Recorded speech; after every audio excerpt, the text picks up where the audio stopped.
Hi there everybody, Brian here from Fitzpatricks. In this video I want to show you this car here. This is a 2021 Honda Civic. This is 1.6 diesel. And this is actually the very last of diesel Honda Civics in Ireland. In this video we're going to have a look at the features on the inside and the outside of the car, and I'll have a quick drive in the car as well. So by the end of the video hopefully you'll know better about this, what's called Smart Plus specification, or sometimes called an SR specification. And if it's a car then that you're interested in purchasing in Ireland, at least you have a good idea what the car is all about before you come to see it. If there's any information you want on the car, 086 843 1945. Brian is my name, so give me a shout if you want me to run through information on the car, information on scrapping a car, information on trading in a car, information on financing a car, whatever suits. Anyway, let's have a look around this really nice car. So this is the Phase 2 version. It is a facelift version of this Generation 10 Honda Civic. A couple of significant features on that Phase 2 were things like over here, LED headlights. So they had a normal halogen headlight, the diesel versions, but after late 2020 they started to come in with LEDs along through here, which are really smart looking. They're actually excellent headlights anyway in terms of the light that they emit, but they look really nice as well, and the indicators are also LED, so they're kind of nice and upmarket looking too. And even things like the front fog lights, they actually became LED in this version as well. The other thing as well is on the bumpers they added on these small little fins in each corner, again just to increase the sportiness of the front end of the vehicle and the rear. Rally red was probably the halo colour for this car when it came out. What I mean by that, I suppose it's the colour that you see in all the advertising material, and it's a really aggressive looking colour. One thing I always find on these, there was a little bit of chrome, and I always do this with the Civics lately, a little bit of chrome around the windows. I didn't think it worked because you had black and black and black, and then this chrome was kind of out of place, so we got rid of the chrome, so it's just black around the windows. And then the other thing as well is we put on this HFP style front splitter, and it just makes the front end of the car a little bit lower to the ground and a little bit more aggressive than a normal looking Civic, because the 1.5, which is the sporty version, that actually came with a little splitter, and I just think it makes a nice difference to the front end of the car. So with all that done and dusted then, as you see on the car, everything is black and red. There's nice contrast, it's really sporty and aggressive. Things like the rear windows are privacy glass and it's nice and dark. And then the wheels are a 17-inch wheel. Instead of being a polished finish, or sorry, a diamond cut finish like before, on the Phase 1 model, they have now become a matte, really super dark shadow chrome grey. So they are super cool looking. Actually, the rear end of these cars, when you're driving behind these cars at night, they have these really distinctive lights. So you have the kind of C shape either side, kind of like the way Civic is, and then down here there's little reflectors. So when you come up behind them, they're very distinctive compared to normal cars. And if you look along here, these are nice LED on the taillights as well, so it just makes it look really distinctive. Another thing I like when you're driving kind of behind or beside one of these at night time, you have over here on the left hand side these little side markers along here. I like them, they just look cool, and they also make the car look a little bit wider. Kind of marks the front end of the car. It's cool looking. You'll see, if you ever see one on the road at night time, you'll see what I mean. The rear end of the car then is going to have parking sensors. The front end of the car is going to have parking sensors too, and you'll see in a while there's a camera. Like what we saw with the extra splitter on the front, from the factory these come standard with a splitter on the rear as well. And again, these little sporty fins in there just to break up the black fence, they're also standard on the rear of the car as well. There is a spoiler up top which is color coded, there's a spoiler down low which is black, and actually they are functional because they kind of trap air and bring it down in an aerodynamic way off the rear of the car. These are an economical vehicle. This one is currently averaging about 5.1 litres over the kind of first 23,000 kilometres of its life.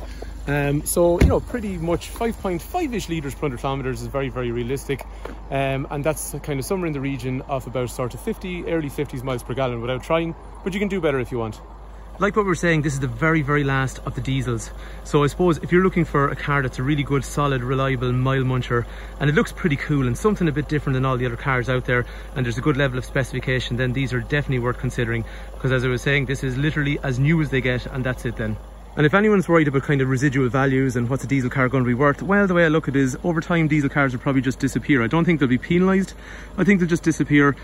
So the way this will probably work is maybe 5 years time, a car like this, it'll be probably worth maybe half its value, and there's always somebody still going to be looking for an economical way to get around, probably for in around that budget. So I think the values will probably hold up on diesel cars as they slowly disappear. In terms of practicality, boot is massive. We actually have had 4 Civics at home.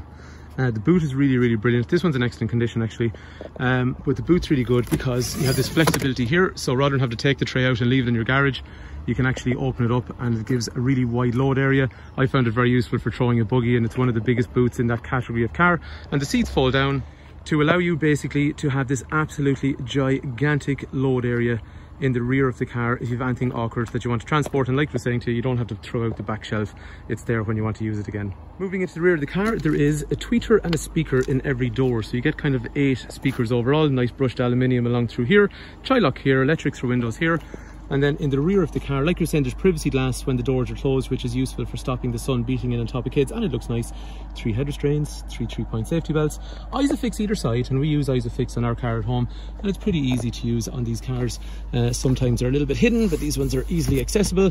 There's an armrest in through the centre, and in terms of legroom, so if I am a 6-foot adult, this is the kind of headroom I have, which is okay, and the legroom is pretty good as well. So here's the thing, there's people that had like people carriers, but more so SUVs, kind of got bored with the SUV thing, and they want to go back into a car, maybe that was a little bit sportier to drive and stuff. This works as a family car as well, so it's interesting to drive, it's economical, it's reliable, it's a good level of spec, but actually there's good space in the car as well. We went on holidays for 3 years in a row using Honda Civics, and they were always good. This example, it is quite new, so it is in very, very nice condition throughout. So a couple of other things then, in terms of the key, you can use it basically to control the lights for on and off, and then after that you can also use it to control the windows to open them up, or you can also use it to control the windows to close them, and also retract those wing mirrors as well. Sitting in the front of this car then, the steering wheel has rake reach, so it goes up and down and in and out. It's quite stiff actually, it probably was never adjusted before. Height adjuster down through here, and then lumbar support for my lower back as well. These are anti-whiplash head restraints, which come forward so your head doesn't go as far back if someone hits you from behind. There's loads of safety. So things like front airbags for the passenger and the driver, and then there's side impact protection bags up high for your head and down low for the side of the seat. Over here, there's controls for the parking sensors front and rear. There is a warning over here, which basically means when you're driving, it'll vibrate the wheel if you drift across the white line, just to warn you. After that, collision mitigation, so if you don't hit the brake pedal, so say you're not touching any of the pedals down here and something stops dead in front of you, under 30 kilometers an hour, the car is going to try and stop you. Over here then, I can control things like cruise control, but it also allows me to stay a certain distance behind the car in front where the radar follows them. I have a speed limiter, okay, that limits my speed. However, it's dependent on speed signs if you want. So when you go into a zone, it'll actually slow you down if it spots the speed sign. Over here then, I've got a trip computer that changes things like average speed, fuel efficiency, how much fuel is left in the car, and other settings. Bluetooth down through there. Wipers will be automatic, lights will be automatic, and they'll also dip when you meet traffic. So full in the country area, and when you meet traffic, they'll actually dip themselves, and then they'll also come on and off at night depending on how dark it is outside. The radio over through here, it'll have the reverse camera that we talked about with different settings and dynamic guidelines that move to show you your trajectory of travel. It'll have Garmin navigation, but the main thing is it's going to have Apple CarPlay and Android Auto if you want to use Google Maps and Spotify and Audible and all that kind of stuff as well. It's a really nice gearbox. You'll see when we drive the car. It's every report about these cars ever always commented on how nice the gearbox was. There's a brake hold to stop you rolling backwards on hills, and then there's an automatic park brake which can be engaged manually like that. There's climate control, which is different temperatures on each side of the car as well.